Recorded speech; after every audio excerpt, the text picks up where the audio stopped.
Students, आप लोगों का रसायन विज्ञान में स्वागत है। आज की क्लास में हम लोग रासायनिक समीकरण एवं अभिक्रिया जो पहला अध्याय है उसके बारे में बात करने वाले हैं। देखिए स्टूडेंट, इस अध्याय में आपको सबसे पहले समझना है रासायनिक अभिक्रिया होती क्या है।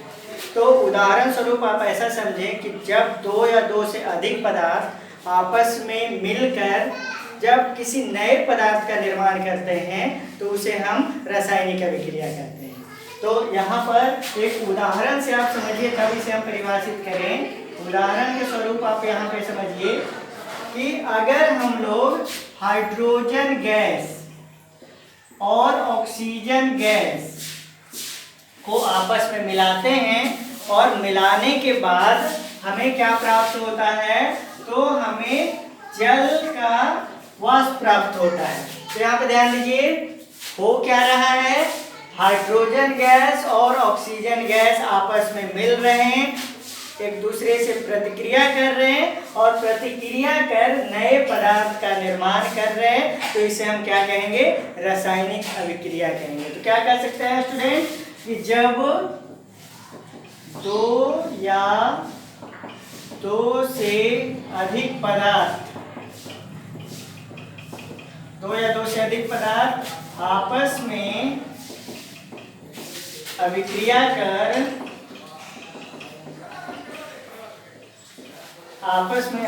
कर एक नए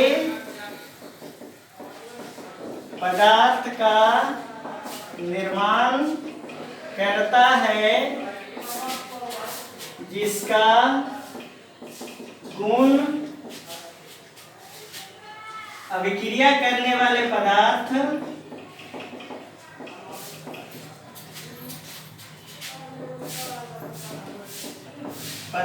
से भिन्न होता है, तो उसे रासायनिक अभिक्रिया कहते हैं।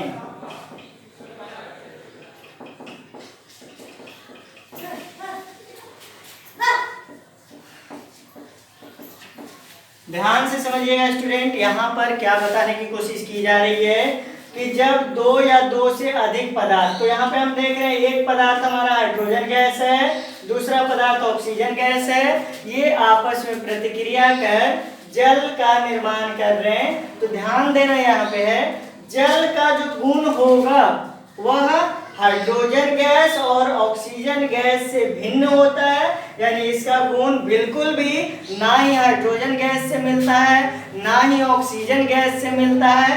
तो इस तरह के प्रतिक्रिया को ही हम लोग क्या कहते हैं, रासायनिक अभिक्रिया कहते हैं। अब देखिए, ये जो रासायनिक अभिक्रिया है उसके बारे में हम लोग समझते हैं।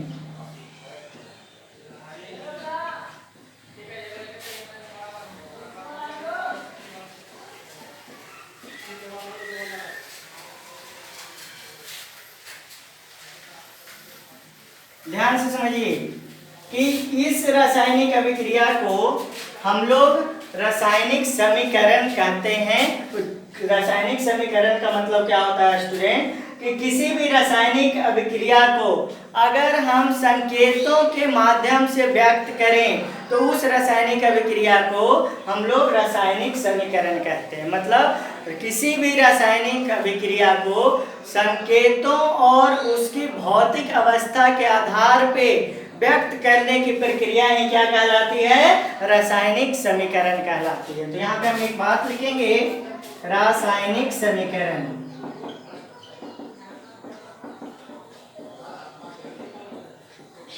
लिखेंगे किसी भी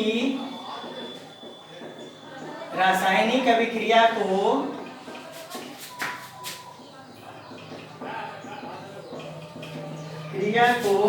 संकेतों तथा सूत्रों के माध्यम से के द्वारा व्यक्त करने को रासायनिक समीकरण कहा जाता है।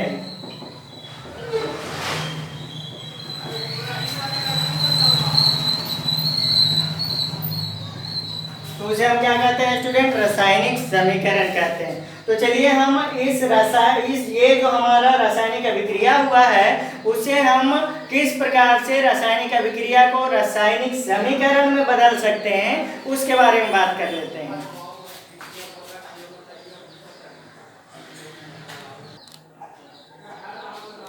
तो चलिए स्टूडेंट, अब हम लोग रासायनिक समीकरण के बारे में जानते हैं कि रासायनिक समीकरण को किस प्रकार से हम लोग व्यक्त कर सकते हैं। तो देखिए हमारे पास एक अभिक्रिया है। कौन सा अभिक्रिया? हाइड्रोजन गैस ऑक्सीजन गैस से अभिक्रिया कर जल बनाता है। यानी इसको आप चाहें तो ऐसे लिख सकते हैं, hydrogen gas plus oxygen gas बना क्या रहा है? तो जल बना रहा है। ठीक है, ये आपका एक रासायनिक अभिक्रिया है। इस रासायनिक अभिक्रिया को हम लोग संकेत और सूत्र के माध्यम से व्यक्त करेंगे। तो चलिए हाइड्रोजन गैस को कैसे लिखेंगे स्टूडेंट? तो हाइड्रोजन गैस का संकेत H2 होता है, ऑक्सीजन गैस का संकेत O2 होता है और जल का संकेत हमारा क्या होता है? H2O होता है। अब ध्यान दीजिए, यहाँ पर समझने वाली बात क्या है कि हाइड्रोजन गैस ऑक्सीजन गैस के संकेत को हम लोगों ने लिखा, जल के सूत्र को लिखा और इसके माध्यम से क्या प्राप्त हो गया? तो इसके माध्यम से हमें एक रासायनिक समीकरण प्राप्त हो गया। इसी को हम लोग क्या कहते हैं? रासायनिक समीकरण कहते हैं। अब देखिए स्टूडेंट, ये रासायनिक समीकरण हमारा संतुलित नहीं है, तो हम लोग इसके संतुलन के बारे में भी बात करेंगे कि रासायनिक समीकरण को हम लोग किस प्रकार से संतुलित कर सकते हैं। तो फिलहाल हम इसको संतुलित कर देते हैं, फिर नेक्स्ट वीडियो में नेक्स्ट क्लास में हम आपको रासायनिक समीकरण को संतुलन करने की विधियों के बारे में बात करेंगे। अब इस रासायनिक समीकरण को समझते हैं। देखिए इस रासायनिक समीकरण में ये तीर का निशान, यहाँ पे आप लिख दीजिए तीर का निशान। तीर के निशान से बाएं तरफ वाले पदार्थ को हम लोग अभिकारक कहते हैं। ध्यान रखिएगा, इसको क्या कहेंगे? अभिकारक, जिसको इंग्लिश में रिएक्टेंट कहते हैं। रिएक्टेंट, हाँ। और तीर के निशान के दाएं तरफ वाले पदार्थ को हम लोग प्रतिफल कहते हैं। ध्यान दीजिएगा, क्या कहते हैं? प्रतिफल कहते हैं, यानी इसको क्या कहेंगे? प्रोडक्ट कहेंगे। और तीर के निशान का मतलब क्या होता है? तो इसका मतलब होता है अभिक्रिया। क्या मतलब होता है?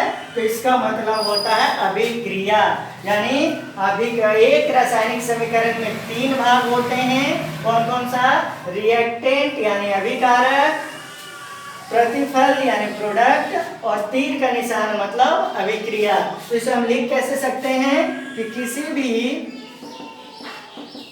रासायनिक अभिक्रिया में, रासायनिक समीकरण में तीर का निशान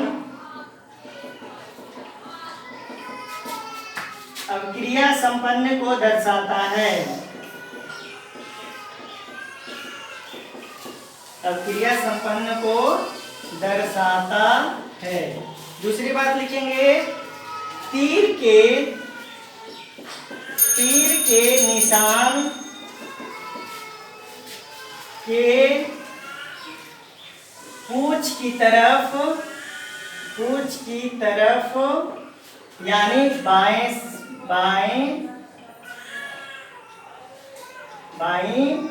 तरफ अभिकारक होता है।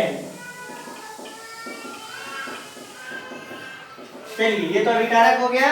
फिर लिखेंगे तीर के निशान के सिर की ओर यानी कि दाईं तरफ प्रतिफल होता है। तो तीर के निशान के बाएं तरफ आपका अभिकारक होगा, जिसे हम रिएक्टेंट कहेंगे। तीर के निशान के दाईं तरफ आपका प्रतिफल होगा, जिसे हम प्रोडक्ट कहेंगे। और तीर का निशान क्या दर्शाएगा? तो तीर का निशान अभिक्रिया के बारे में दर्शाता है।